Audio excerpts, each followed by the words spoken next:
This is a group of representatives of the Kentucky Department of Mines and Minerals who has assembled themselves here today to make the final investigation up into 2 Southeast Maine in order that they might, in doing so, reveal the fact of the possibilities of the first explosion, and in so doing might uncover some of the evidence that would be responsible for the first as well as the second explosion.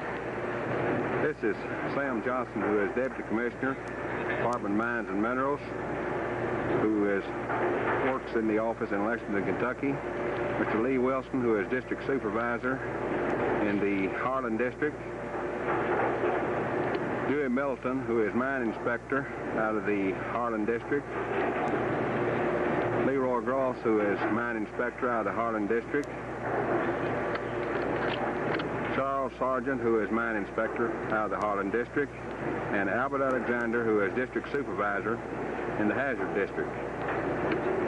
All these people have been involved in this Scotia Mine recovery extensively, with the exception of Mr. Sargent, who has just recently gone to work with the Department of Mines and Minerals. There are three representatives of the Department of Mines and Minerals who is not on the scene of this property here today. These people are Kenneth Dupree, who served as team captain for the Department of Mines and Minerals Rescue Team. Doug Monroe, who is underground at the present time restoring ventilation in order that the 2 Southeast Maine might be investigated. And Bobby Baker, who is recently transferred over into training and education as mining instructor.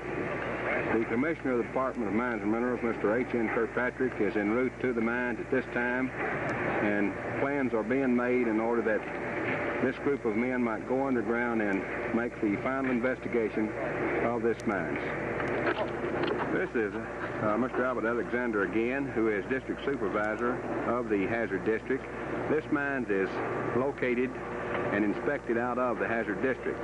Mr. Alexander has just recently taken over the District Supervisor's job since the time of the explosion. At the time of the explosion, the District Supervisor was Mr. Everett Bartley, who has gone into the Chief Examiner's position, who administers the mine foreman examinations throughout the state.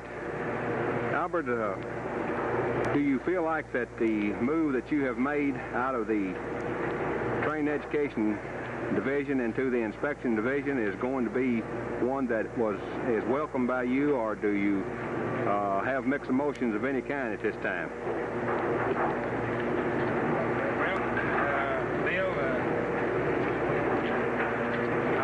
I hope that I feel like it would be, the hours would be well spent as it was on the training and education, because I feel like the hours that I spent, which spent a lot of long, hard hours on the training and education, but I feel like every minute of it was well worth the cause and time and everything put into it. I'm sure, Albert, that this is your true feelings on this. We have discussed this division of the Department of Mines, the Training and Education Division of the Department, several times, and I'm sure that you're going to miss the being directly involved, even though you will be indirectly involved, in as much as you will have instructors in your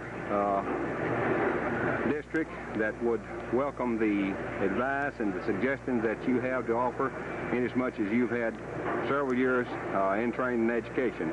Albert has been in the Training and Education Division of the department, as well as myself, since the beginning on May 1st, 1971.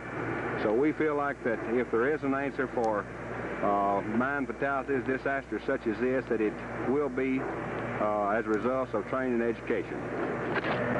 This is Mr. Bill Clayton, the electricity man in charge of this here operation. Bill, what have you learned from an electrical standpoint in this operation? Up until this point, Sam, we have seen very little that indicates that the source of ignition did originate the electrical power system. As far as the power system, generally speaking, I found it to be well installed and reasonably well maintained. I did discuss this several times with the Mine Enforcement Safety Administration people, and they're under the same opinion as I. The permissibility was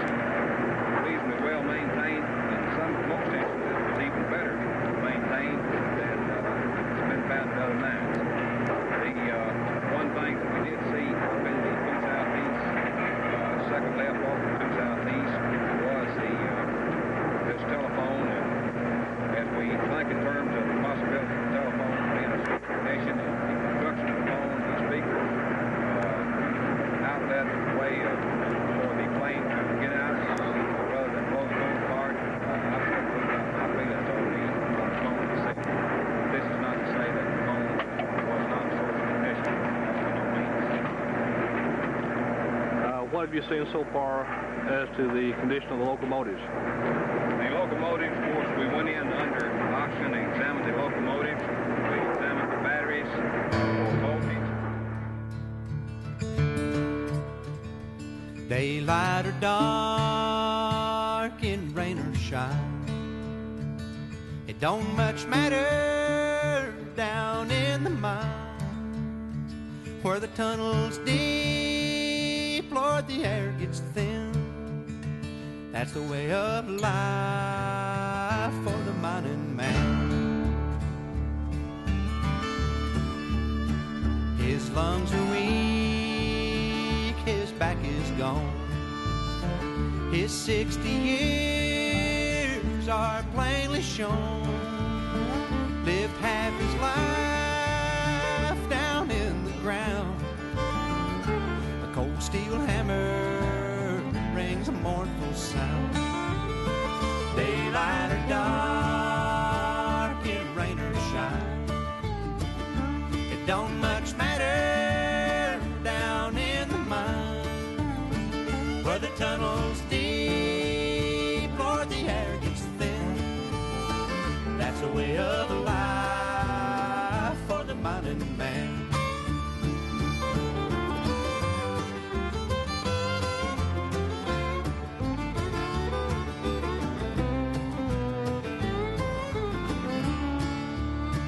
I'll tell you, son, he said to me, there's just two things I pray to see.